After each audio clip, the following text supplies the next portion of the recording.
בואי נראה שזה מתחיל, ואז אני אתקשר אלייך. נראה שזה מתחיל, זורם, ואז אני אתקשר אלייך לדבר על יום הזיכרון, על יום השואה.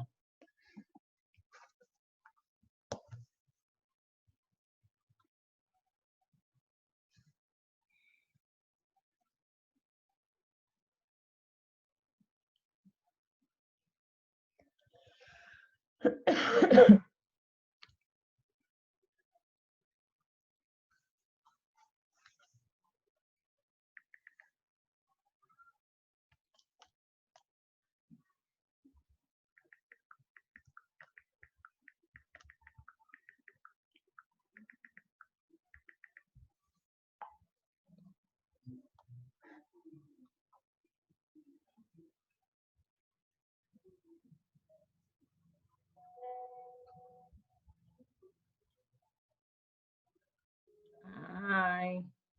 היי, מה קורה? תשונות, כי אני על החשבון שלך, אני שונה את השם שלי. ורגע, אני אהפוך את עצמי, בוא נראה שאני הוסט. את מחברת אותם למה שאילנה עושה בזום? אני רואה שהיא כותבת כאילו... רגע. עכשיו הם אצל אבא שלהם, אני לא תוספת אותם, אבל לפעמים כן. טוב, אז אני צריכה לעשות אותך co-host, ואותי host. למה אני לא יכולה לעשות את זה? רגע. אוקיי, תנסי את לעשות את זה. אם את הולכת לתמונה שלי, יש כזה בצד ימין למעלה 3 נקודות. כן, רגע. make host. אוקיי. יפה, ואז אני הופכת אותך סגור. זהו. אוקיי, עכשיו בואו נכוון את זה כבר שזה יהיה בפייסבוק. עכשיו הקטע שאם... לא, רגע, on a page. רגע, משלנו, אוקיי.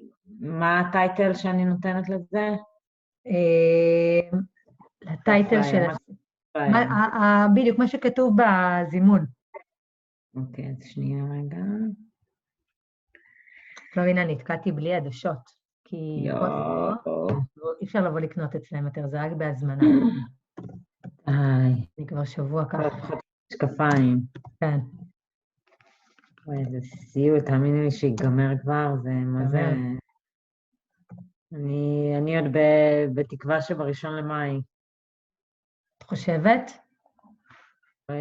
לא יודעת, יש לנו נשיא קצת, את יודעת.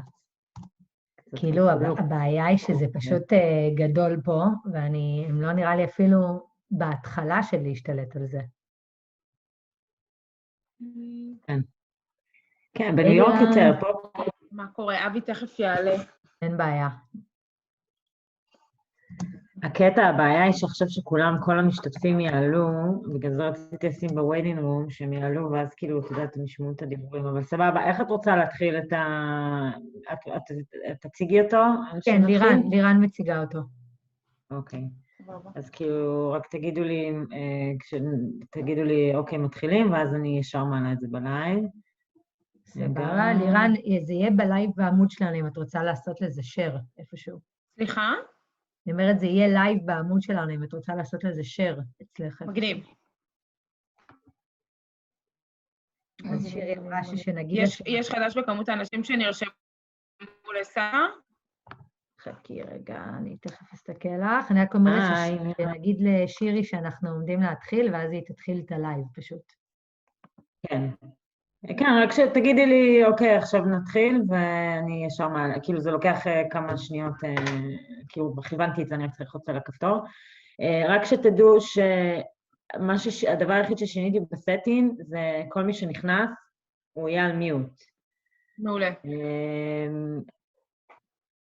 זה אמור להיות ככה, אני מקווה. איך קוראים לבחור? אבי. אבי, אוקיי, אז את אבי אני אהפוך לקו-הוסט, שהוא יוכל לדבר. אני אעשה בלייב בעיקר ספיקר ויו, כאילו בעיקר רק אותו מדבר, אולי לפעמים אני אקפוץ קצת כאילו לפרצופים של אנשים, אבל פחות או יותר זה, ואני, מישהו מדבר פתאום וזה, אני אנסה להשתיק אותו, כי מה שקורה בלייב בפייסבוק כשאני עושה ספיקר ויו, אני אעלמים. כשאני עושה ספיקר ויו, אז רואים אז מי שמדבר, הוא יהיה זה במצלמה. אז זה חשוב שאם אתם רואים מישהו פתאום המיקרופון פתוח, תשתיקו אותו, כאילו... סבבה. זהו. ונקווה שזה... עוד מעט הוא יעלה, נבדוק לו את המצלמה ואת המיקרופון והכל.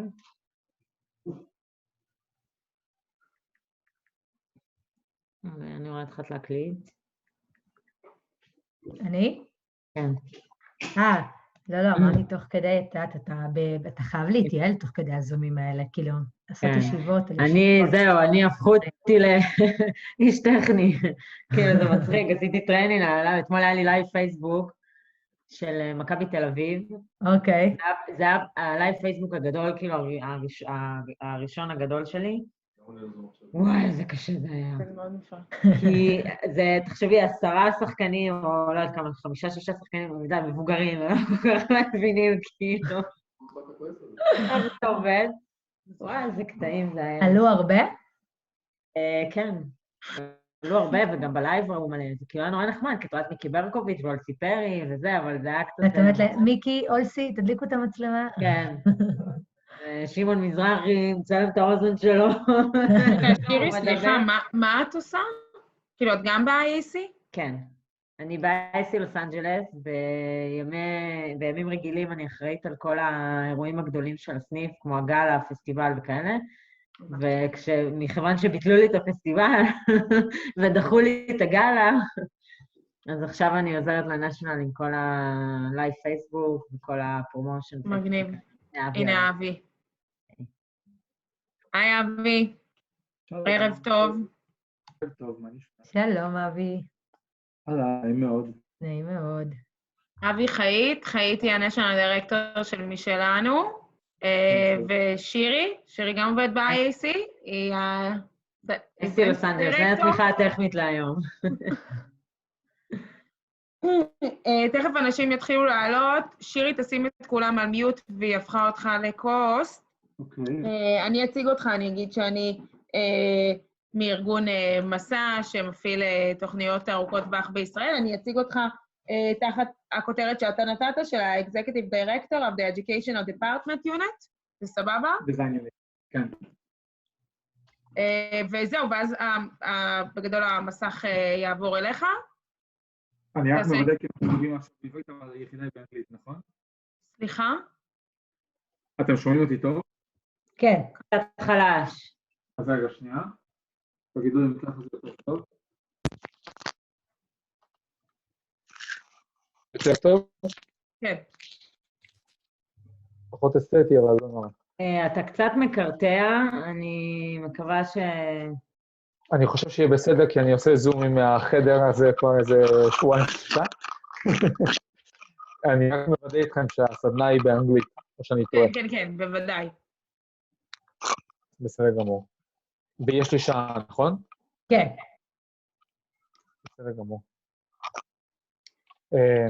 אולי, בוא נעשה אם בכל זאת הדבר הזה. זה עבד. זה נראה טוב? נראה אחלה. זה קצת משהו, זה עושה לך בפנים, כאילו... כן, דווקא על הפנים שלך זה עושה. זה השוקולד, שבועיים בבית כבר. שאני פשוט אוותר על זה. אבי, בסוף הסשן שלך, אני אשמח רק אם תוכל להגיד שמחר יש סשן שעובר על ידי סרה מאלי,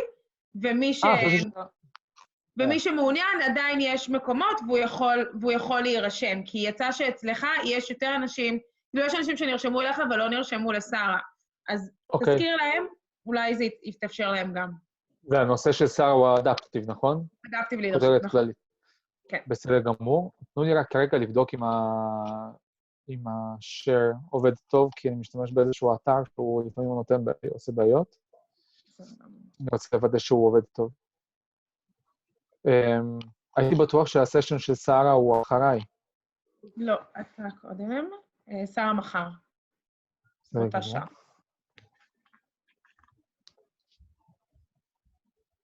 ואחר כך זה גם יעבור, יהיה איזה כאילו קישור ללייב שהיה, אז אני אשלח לך אם אתה רוצה אחר כך לשלוח את זה למישהו. בסדר גמור, תני לי רק לבדוק משהו. בסדר גמור. אני רק מוודא שהדבר הזה עובד טוב.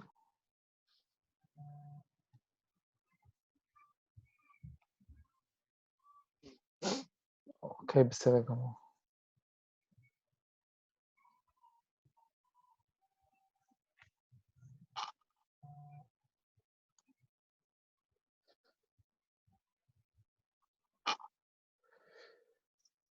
אחלה, בסדר גמור.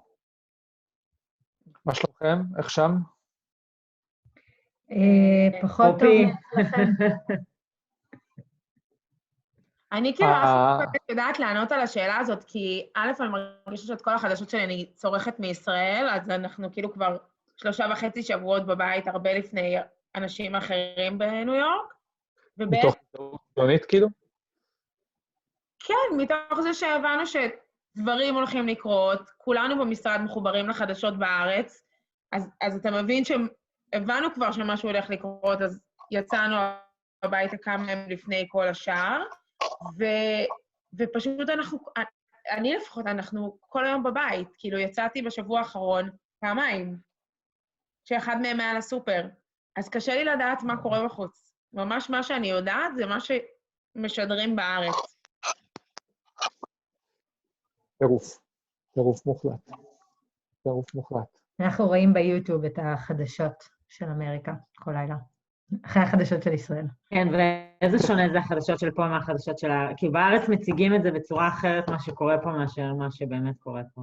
לגמרי. למה? מה הם אומרים פה? מה הכוונה? מה הפער? בארץ הם יותר, הם כאילו הרבה יותר מחמירים עם באמת מה שקורה פה, כאילו, לדעתי.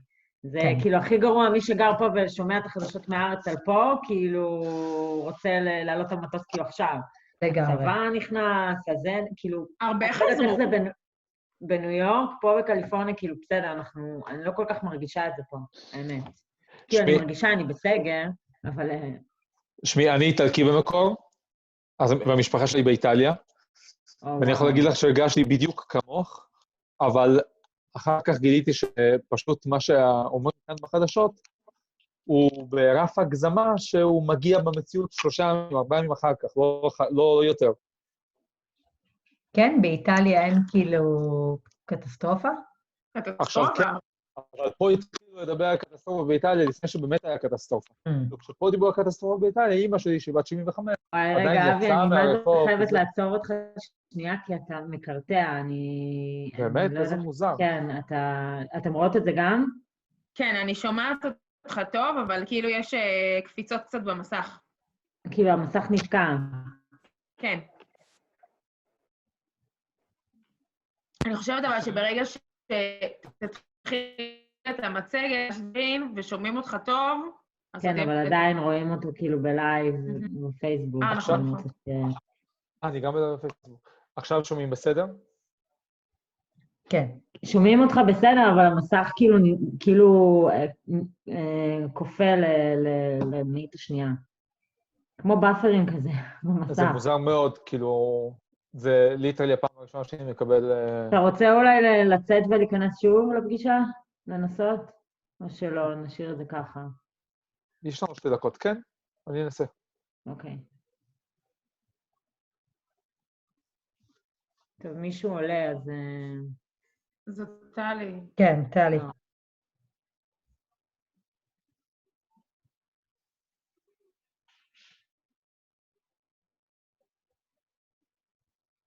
עכשיו אתם רוצים, כאילו דקה, כאילו 2 דקות צריך להתחיל, אז אתם רוצים לחכות שיהיו עוד ואז להתחיל, או תגידו לי מתי אתם רוצות פשוט לעלות. כן, בדרך כלל סטודנטים הם לוקחים כמו 5 דקות לעלות כזה.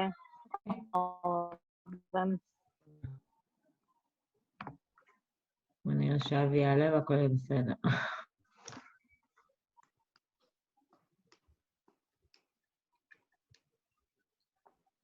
יואו, לירן, את גרה בניו יורק, יואו, מסכנה. שוב, אנחנו באמת לא יודעים... אני יודעת כמוך, אנחנו חיים, אנחנו בבית כל היום, אתמול נניח עשינו סיבוב, סתם לקחת טייק-אוטס, וכן, העיר ריקה, השכונה שלי, שהיא גם ככה לא השכונה תוססת ביותר בניו יורק, גם את מרגישה שהיא מאוד מלו, אבל הגענו לפארק, אנחנו הלכנו לפינה מאוד מאוד שקטה, והפארק מלא באנשים. אנשים עוד לא לגמרי מבינים שהם לא יכולים להיות ליד אנשים אחרים. כן, זה קשה. אני יודעת. רגע, אבי, בוא נראה אותך מדבר שנייה, כי מתחילים לעלות אנשים. יותר טוב? רגע, איפה אתה? אולי אתה רוצה לצאת שנייה מהשארד סקרין, כי מתחילים לעלות אנשים. או שאתה רוצה להשאיר את זה ככה. לא, מה אין בעיה. אבל שומעים אותי טוב, רואים אותי טוב? כן. מעולה.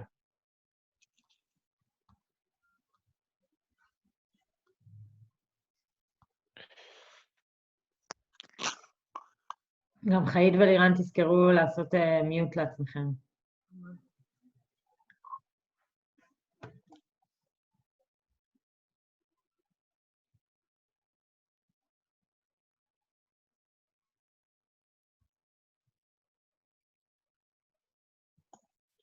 As for everybody that just joined us, we'll take a few more minutes before we'll start, so stay tuned.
Hi, so thank you for those who just joined us. We'll wait a few more minutes before we'll start.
Well, okay. If somebody else will go on the call, he will be joining us. Hi, everyone. My name is Liran. I work for Masai Israel Journey, and I'm very pleased to introduce you to Avi Lagziel. who is our speaker for today, and he's the Executive Director of the Educational Design Unit in Masai Israel Journey. And hope you have a good session.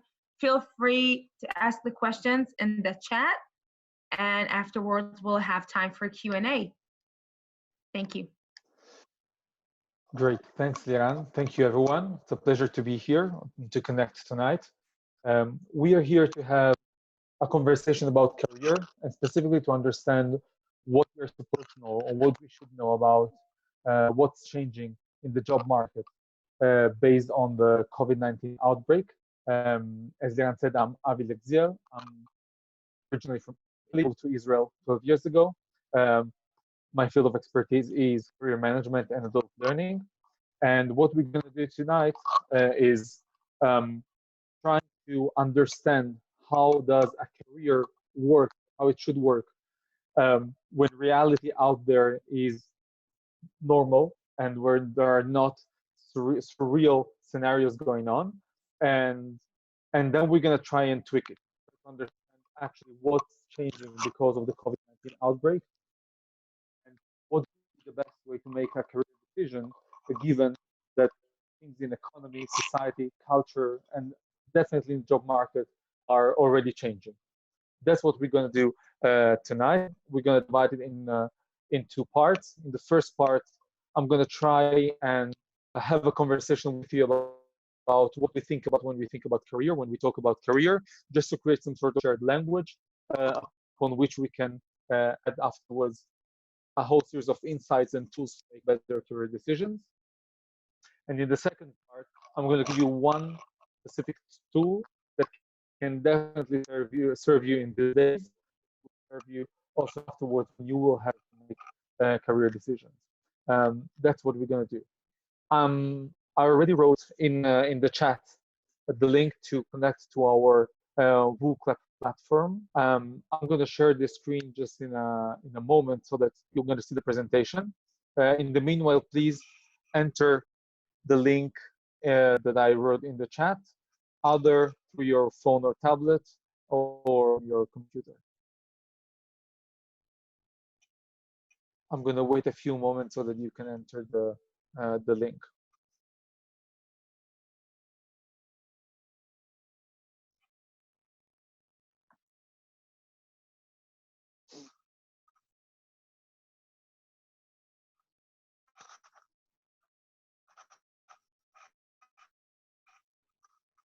Starting, it's essential for you to join the link so that we can have a conversation.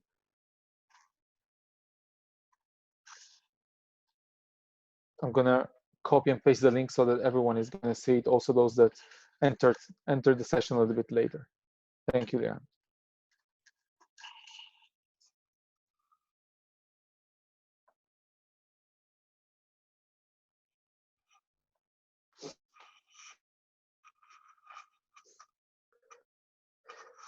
Okay.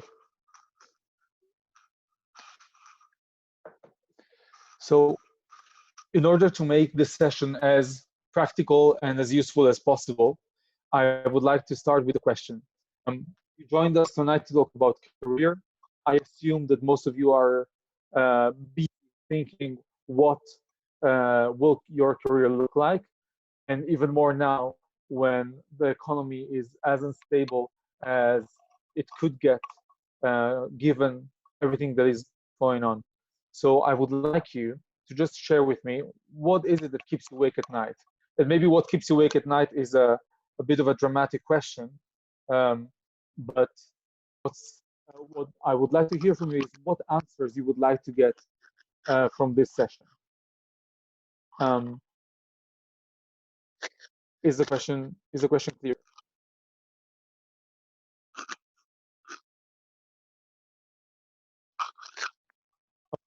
So at this point, if you already entered VooClap, you should be able to write in what questions you would like us to answer. Great. I see that some of you are already answering. Perfect. I'm going to give it another 20-30 seconds, and then we're going to go through some of the answers.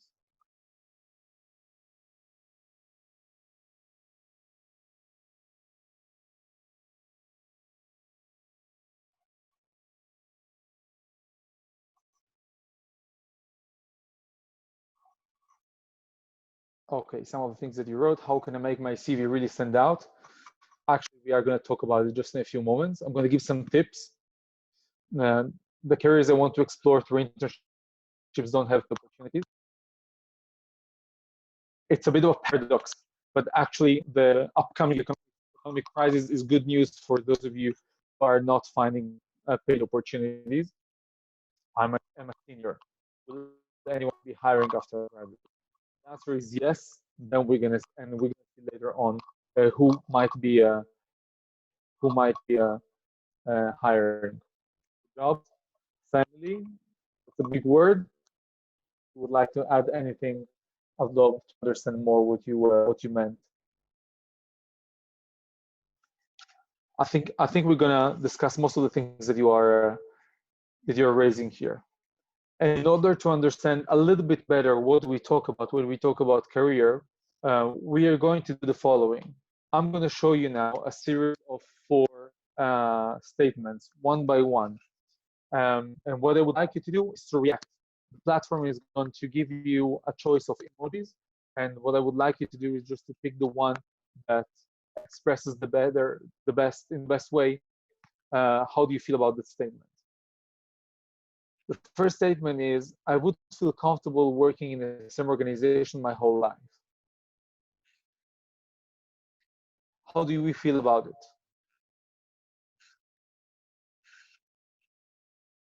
Just pick the one that expresses in the most accurate way how would you feel about working in the same organization your whole life.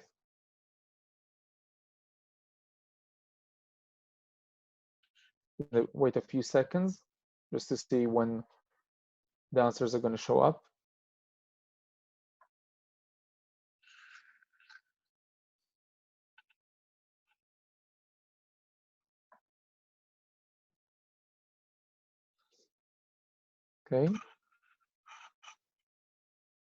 Okay. So most of you actually like it, which is very interesting. I have to say, I think it is probably the first time that I get these many likes to the statement. I wonder if it's because of the economic crisis. I see that almost the same amount of people are also a little bit appalled by the option, and some of you are actually laughing about it. So I would love to hear someone that actually likes this option. I just want to make sure, Liran, they're all muted, right? They cannot speak.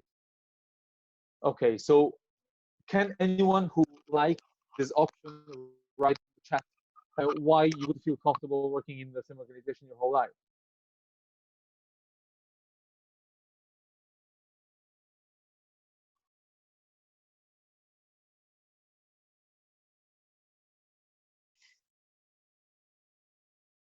Job security. We'll explain more in just a moment. I will say that it totally makes sense. I do assume that if I would have run this session a month ago, the answers would have been very different. Someone cares about being mission-driven, which means that you're right now in the mission-driven, right? The idea is that if you feel comfortable working in the same organization your whole life, and that's because you care about being in a mission-driven place, and the workplace is healthy, you would stay there. It probably says a lot about where you're working right now. That probably says something about where you're working right now. But still, the idea of working in the same organization for our whole lives is something that wasn't even feasible a month ago. It was an option that most of the people would dread. They would say, boring. I don't want to stay in the same organization my whole life. I don't want to stay with the same people. I want to grow. I want to learn new stuff.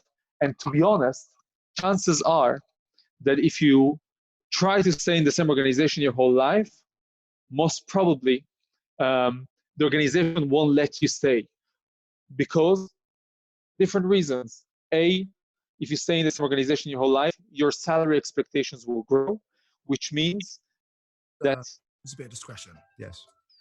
From everything from as I was saying, if you try to stay in the same organization your whole life, that doesn't mean that your salary expectations are the same throughout your whole life. It means that they grow. At some point, you want to be more independent. You want to maybe have a family, maybe buy a house. And the organization wouldn't necessarily be able or would be willing to pay you the same amount of money for you doing the same job, the same for more than a few years. Organizations search for renewal, and we search for development. And therefore, the idea of working in the same organizations our whole life is almost not an option. Now, I see that someone is writing that in the current marketing is extremely difficult to break into with organizations looking for you to bring in very specific knowledge.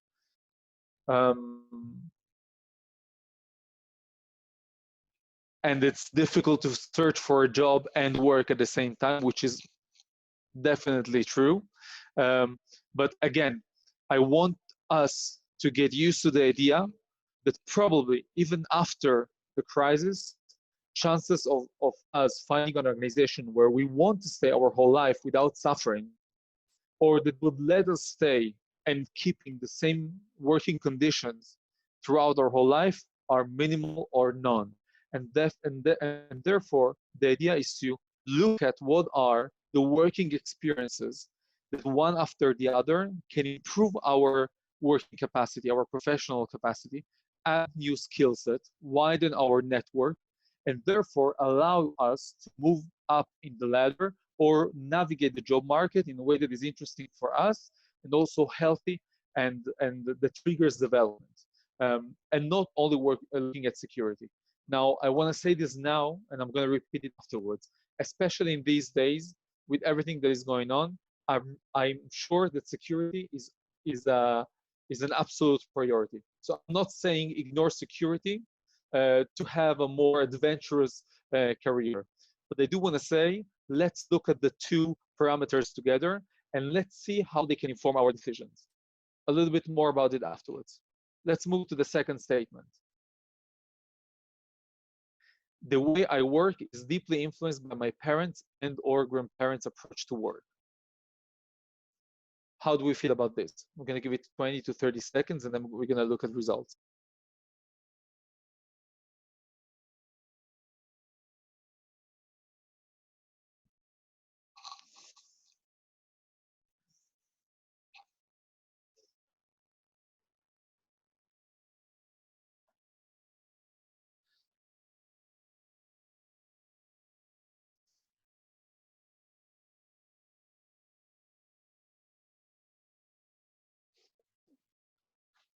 Okay, so I see 4 people liking, which I assume it means something like I agree, but I see also a couple of people, they don't really like the statement. And I would love to hear from one of these two, why the idea of being influenced by your parents or grandparents is so worrying or frustrating, or however we want to define that emoji.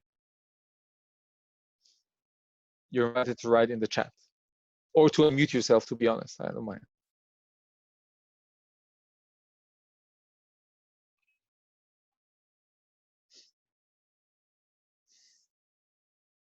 I did the thumbs up one, but yes, it's it's not, I don't think it's deeply influenced, but I think that my parents definitely have influenced the way that I work and my work ethics and the way I approach everything.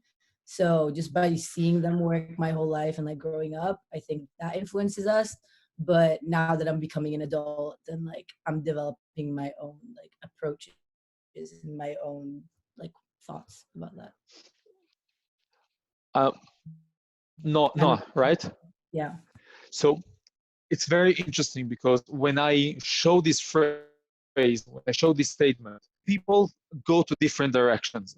Some people go exactly where you are going, which basically says, I'm talking about influence in the realm of work ethics, values, or general approach to work. Sometimes it's more philosophical, or sometimes it's just my parents worked really hard and I'm a hard worker as well. Some other people look at it in a whole different way, and they basically say, well, what do you mean? My dad is a teacher. I don't want to be a teacher. I want to be a programmer. So I'm not influenced in any way. And the truth is that there's no such thing as not being influenced by our parents or grandparents. There's just no such thing. Sometimes we're influenced negatively, or we react to it. We prefer to be the opposite of what our parents are. But we hear since our early childhood phrases, statements, feelings about how our parents or grandparents or siblings feel about their bosses, about their colleagues, about their workplace. Think about those moments where they just come back from work and they enter home and they are super energetic, or they're very, very frustrated. And even looking at their faces and knowing that they're just back from work, slowly influence the way that we think about work. And they start shaping our associations. Work is something that you have to do, or work is something that can be fun and meaningful, or work is something that is just a duty and that you shouldn't feel any emotions towards. So I'm not going to go now into a whole session about our emotions towards work, because that's not what we're here to do. But I did want to mention this. And even in these days, some of you might be hearing from your parents and grandparents and siblings and friends phrases about how difficult it is coming to work from home and to balance work and family, and to predict what's going to be in the next 2 or 4 or 6 months, or maybe they've been fired by their work because of the upcoming crisis, and they are sharing their experience in their home. All of this to say, we are influenced. It's over there. When we make decisions, it affects the way that we make our decisions. And I strongly suggest us at least to make some clarity and to understand in what way the discourse that we heard from our parents and grandparents and family and close friends affects the way that we think about work, because sometimes it can be an incredible bias, and sometimes it actually can enrich the way we think about work. Next phrase: my CV is not impressive enough. I won't cope with the upcoming economic crisis. How do we feel about this one? This is going to be the last one. I don't think we're going to vote for the next one so that we have time to discuss more.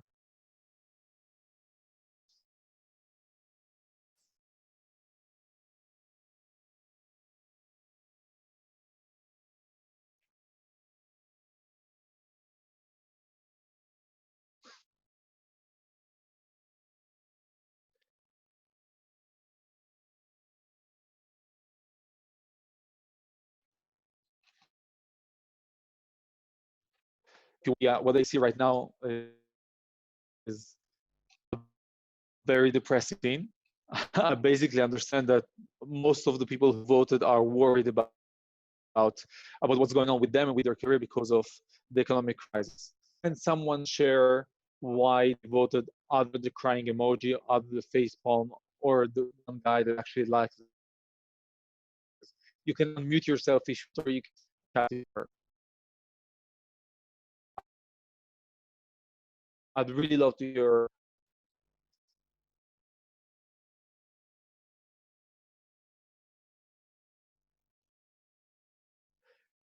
Especially those that are crying. I hope you aren't crying, and maybe that's why your cameras are off.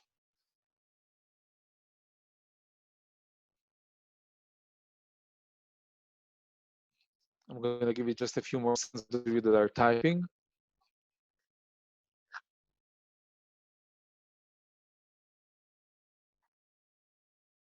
Okay, thank you, Ad. That's actually a great point. And if anyone else wants to add, you're more than welcome to do so. My resume is a mixed bag. When I graduate, I'm afraid I won't have enough to show for anything I try to do. That's a big point. I want to tell you, Ad, if we were in the middle of the best economic period of American history, you would probably feel the same. Meaning the economic crisis, it doesn't change the fact that when you come out of college, unless you had an incredible internship, or unless you worked while you were in high school or while you were learning in college, your CV is going to look like very undefined, very not focused. Just a lot of different things, either because you wanted to just make some money, or either because you want to make a working experience. So the idea of having a resume that doesn't define you as a professional, that's something that shouldn't worry you more than usual. The question is whether the upcoming crisis is going to make it worse. It's not going to make it worse in any way, or it actually is going to present you with some opportunities because of the fact that you're young, straight out of college, and probably with some incredible skills. I'm going to relate to it afterwards. I see that someone wrote also, I did have a great internship with an MBA team, good for you, but have been able to land a job in graphic design. Well, the phrase is sort of self-explanatory, unless you did graphic design for MBA. But the idea that you couldn't land the job, it doesn't mean that the experience that you had is not valuable when it shows on your CV. I'm going to relate to it later on. But I want you to remember just one thing. CVs are not made to impress because of the companies where you work, unless you worked in incredible companies. CVs are made to prove that you have the skills to get the job. I'm going to say this in a different way. When you apply for a job, there are two important people that are part of a negotiation. The first one is you, and the second one is the HR manager who's getting all the CVs. You have literally opposite jobs. Your goal is to make your CV stand. It should be the last CV standing on the table of the HR manager. The job of the HR manager is exactly the opposite. He or she has a whole stack of CVs. They usually invest something between 15 to 17 seconds for each one of them to understand whether they're worth investing in it more time and calling for an interview or not. And their goal is not to have your CV standing in the end. Their goal is to burn all of them, but one who's the right person to interview and to give the job to. So the goal of the CV is not necessarily to tell your story. The goal of the CV is to tell your story in a quick, bold, and clear way, in a way that matches the function that they're searching in the organization, in a way that tells a story when your main skills, if you have them, are the same skills that the other person is searching for, that the HR manager is searching for. Sometimes you can try your luck even if you don't have the skills. But most of the times you should have something that shows clearly that you did some of those functions in the past. And the whole idea of crafting a CV is to understand how to make it stand within 15 to 17 seconds. I'm going to talk a little bit more about it later on, and I'm going to give you a small gift towards the end of the session so that you can actually improve your CVs a little bit. But we don't have the time to go into it in depth, and I'm happy to schedule a different time if you want that. Just random question. I see, is it better to have a text-only CV or a more graphical one helpful? Definitely graphical one, meaning don't go crazy with colors, right? It's not a flyer for Disneyland, but you should have a hierarchy in your CV. Your CV should have some things that are more important, companies where you work, the core skills, core achievements, main achievements, and then a lot of other stuff that has to show up on a CV, but is not necessarily the most important stuff. So you can add the colors to the parts that are more impressive. I'm going to move forward. Just to understand what's going on because of the COVID-19 in the job market. And some of this is going to be depressing, but some of this can actually be motivating or even inspiring. Obviously, unemployment rate is very high. 2 months ago, both in America and in Israel, actually, we had the lowest unemployment rate in the past few decades, which was, if I remember well, 3.4 in America and 3.6% in Israel. That means that almost everyone in the country has a job. Does it mean that they're getting enough money? Maybe not. But at least they have a job. They can make a living. Now we're talking here in Israel, I think that we already reached the 23%, which is crazy. Obviously, in some of the countries in Europe where the virus is raging for more time is even higher. I'm not sure about the US, but it's going to grow within the next couple of months. And the whole question is what's going to happen afterwards. Now, I do want to say this is not necessarily negative. Meaning, of course, it's negative. People are losing their jobs and they don't know how to pay for their lunch. We're not talking about a regular economic crisis. A regular economic crisis, and sometimes it takes years. This time, given that it's a specific virus and then we are quarantined, which means that it hurts specific markets, there are some markets that are thriving, actually. Supermarkets, deliveries, healthcare. There are markets that are dead, tourism, hospitality, travel, etc., cafes, okay? And when the virus is going to be over, there will be some sort of recovery, and some of it will be real quick. Even some small businesses that could afford to stay closed for 2 to 3 months, they will get back on their feet, just as the virus is gonna go away. From some other markets, it's going to be more difficult. Things like these usually don't happen in a regular economic crisis. Of course, essential products is the main market that will keep thriving, and that's the main market where you might want to search for a job. People won't have the money to buy things that are not necessary, or they're just for fun. They will be buying stuff that they just need, or maybe they want to allow themselves to pamper, but not expensive stuff. And I do want to say just one last thing. I'm not going to go into the last line, but the third one is important. I'm sure that you saw in the past few weeks a lot of articles on the social media and on the news saying how everything is going to change after the virus, right? We will keep working from home, and school is not going to be in a classroom anymore, etc., etc., etc. Now, first of all, my assumption is that a lot of it is just untrue. Societies are not so easy to change. Schools are going to go back to being a classroom in most of the cases. Maybe they will have some new components that are remote, but it's still going to be in the classroom because there are a lot of things that happen in the classroom that don't happen on Zoom. The same for offices, especially for big companies. But there's one thing that actually a lot of articles are saying that is going to be relevant, which is the fact that geographies will be less of a function.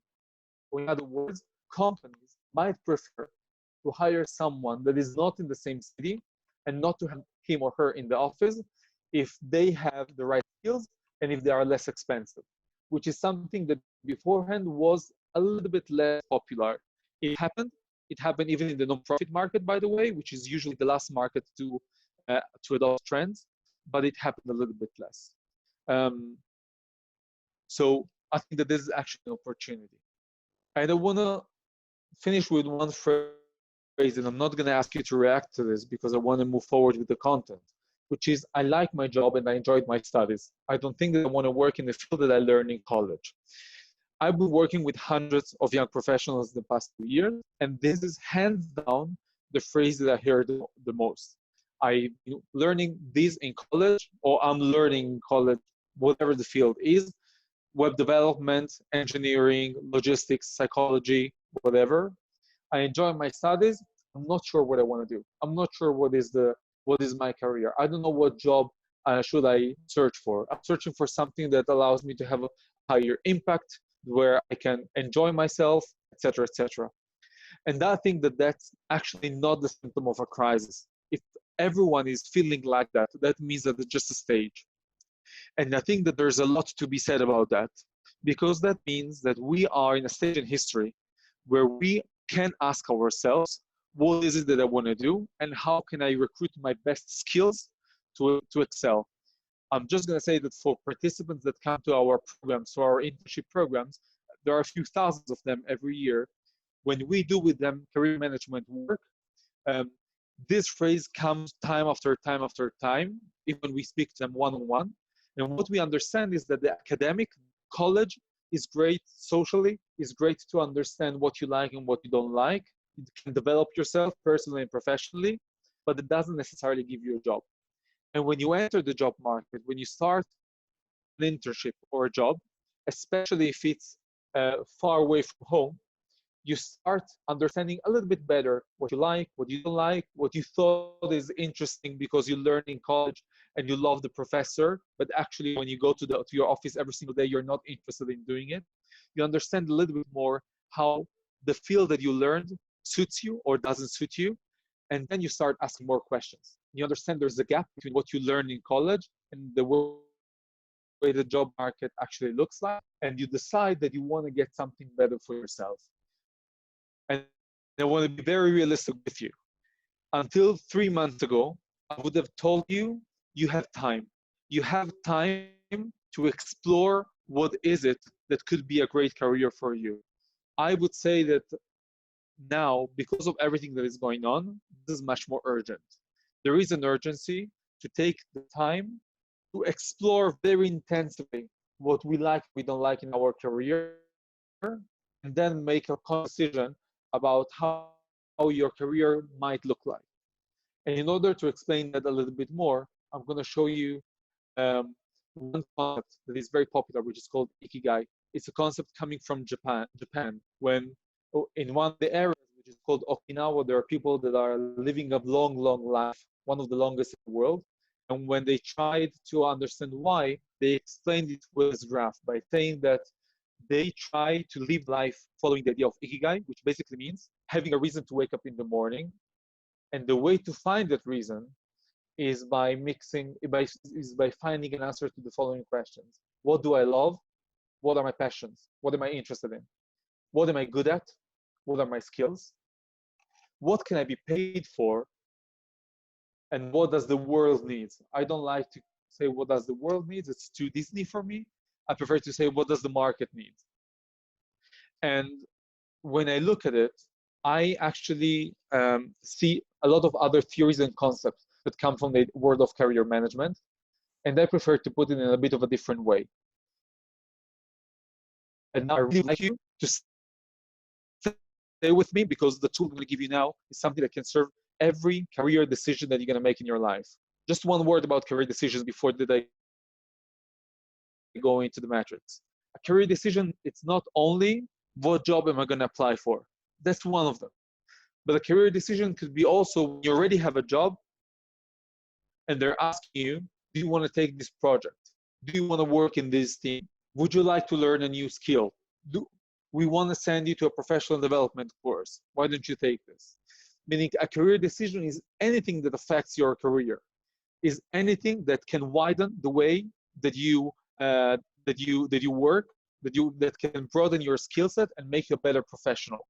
With our Masa participants, especially in career development programs, I like to say that the idea of going to an internship in Israel for 4 months is to take 4 months to become 15% better as a professional than most of the people in their age in their field. 15% better than most of the people in their age in their field. It sounds tiny, but it's an edge. It's something that makes you more attractive to the job market afterwards. And I would like to give you a tool just to understand how can you better make career decision. And the tool is based on 2 axes. The first one is clarity, and the second one is practicality. Let me explain it better. Let's say that the asterisk, this star, the red star over here, is what we call Ikigai, right? Is understanding what is a great job for me, a great career, a great professional field. And you don't necessarily know what it is, and you don't necessarily know also how to get there. In order to get there, you need to ask 2 sets of questions. The first set is clarity-based, which basically asks the question, what is my professional value? So going back to what some of you wrote beforehand, when you felt that your CV is mixed up and doesn't say a consistent story, actually, I do invite you to understand what skills and what expertise, if there is one, comes out of your CV. Do you even know? Are you able? Did you ever spend some time asking yourself, wait, what do I have? What is my professional value? What do I bring to the table?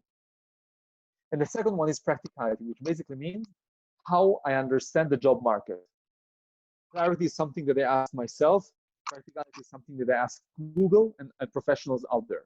When I want to understand what are the trends, the jobs, the salaries paid in the job market. Let's do a short exercise. Let's start from clarity.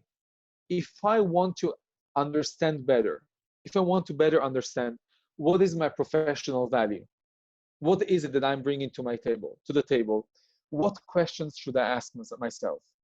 Please take some seconds to write down some questions that can help you understand what is your professional value in the red column, the clarity one.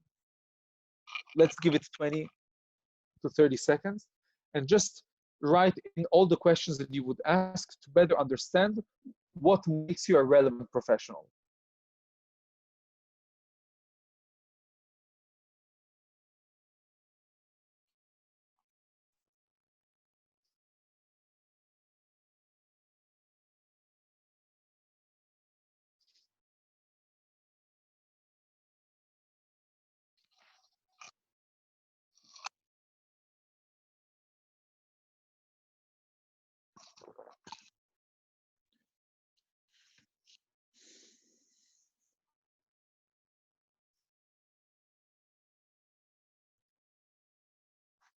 I'm going to wait for a few more seconds.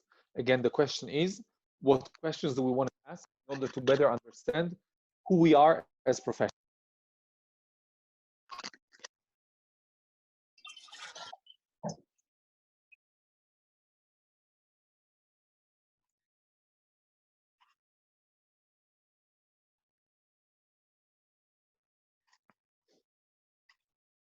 Okay, great. I'm going to wait a few more seconds.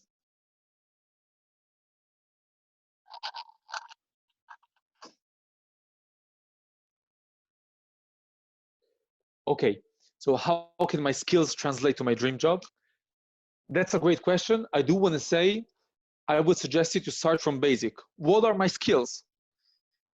If I would ask you right now, what are your top 3 skills? How long would it take you to give me an answer?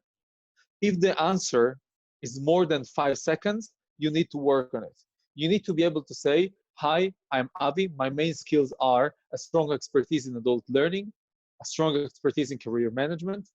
I know how to facilitate, I know how to manage projects, and I know how to manage a team.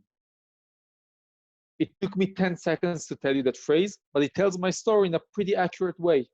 Maybe not the most accurate, maybe not the most complete, but at least is a story, and is a story that I can prove with my CV, with my jobs, with what I did in my past. So let's start from understanding what are your skills, and then let's try to understand how the skills can translate in your job, or in other words, whether your dream job, what job would require those skills? So it's a great question. The types of jobs I had so far, great. What kind of jobs did I have? What kind of stuff do I do? In what direction you're trying to develop your skill set? I'm going to say this in a different way. What kind of learning should I do? How can I better develop as a professional? What programs or systems do I have experience with?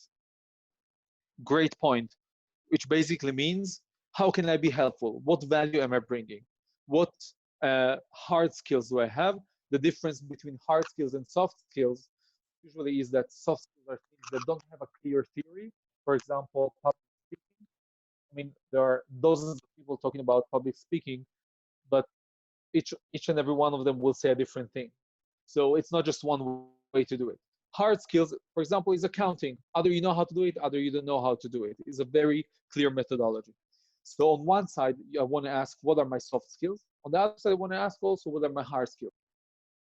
Quick tip, usually hard skills get you into a job. Soft skills allow you to move up in the ladder. Or in other words, the HR manager will first look for hard skills to know if you can even do what they need you to do. And once you are in the company, once you are in the organization, your soft skills, the way to navigate the workplace, to manage teams and projects, and to bring achievements will be your way to impress your boss, impress the management, and move and move up in the company. I'm going to add you some more questions. When I ask what when I want to make more clarity about who I am as a professional, I want to ask myself, who's in my network? Key question, especially now, when it's going to be much more difficult to get a job through just applying to a job and sending my CV. I want to understand who are the people in my network that I can just reach out to, ask a question, and say, hi, can we get a coffee? I need some help, either understanding what I want to do with my career, other land a job. Other interesting questions when we talk about clarity, it would be, what are my ambitions? What is it that interests me, that drives me, that usually allows me to succeed, etc., etc. Clarity is all about us understanding who we are as professionals and how that can serve a potential employer or a potential client. When we talk about practicality, we want to collect data. We want to understand, how does the job market looks like? What should we know in order to apply for the right jobs or to enter the market in the right way? So I'm going to go back to the screen where we were before. And here the question is, what kind of stuff should I search for if I want to better understand the job market? And here you should answer under practicality. If I remember well, if you're on your phone, you have either to go down, either you to swipe right or something like that. You should search for the orange column. I'll just repeat the question. What kind of research, what kind of questions should I ask in order to better understand my job market? Someone is drawing.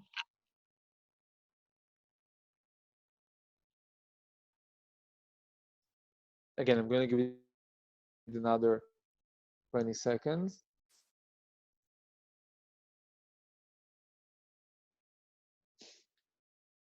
And I know that this is typically a difficult answer, a difficult question.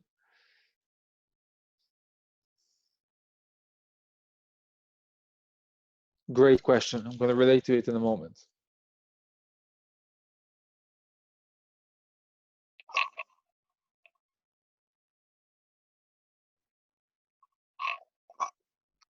What are the skills in demand? Great. Perfect point.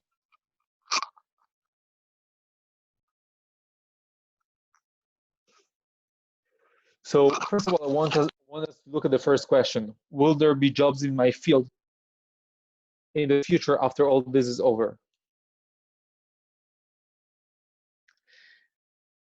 The funny point is that until a month ago, I would get the answer, I would get a different question. Will there be jobs in my field done by humans and not by robots? And now people are asking if there will be jobs at all, which I think it's a very interesting point. So first of all, just to cut off the, sorry about the French, to cut off the bullshit on robots, no, robots are not going to take your job. They're not going to rule the world. They're not going to come searching for you and for your family. Nothing of it is going to happen. Robots might do some functions that traditionally have been done by humans, but it doesn't mean that there won't be a need for humans in the job market. Now, to the point of will there be jobs in your field in the future after all this is over? I don't know what your field is. I can't give you an absolute answer. What's going on right now doesn't mean that the whole economy is going to be disrupted for good. There will be a time for some markets to recover where it's going to be more difficult to find a job. When I was talking to you afterwards beforehand about unemployment, and knowing that there is 20% or 25% of unemployment, the main problem with it is that you cannot threaten your employer. You cannot go to your boss and say, you know what, I can leave whenever I want. There's 3.4% unemployment. I can find a job very easily. That would be a lie today, unless you work in specific markets. But again, fields there would be. But I do want to motivate you to do something else, to understand, and that's exactly the second point, whether the skills that you have can serve also other markets or other fields. And I'll give you the example that I like doing. A good friend of mine has been an educational director for a camp for something like 5 to 6 years. At some point, she got fired, and she came to me just to pick my brain. And she was like, I'm searching for a new job, but I don't know if I want to work with camps. I don't want to be all my summer out of home.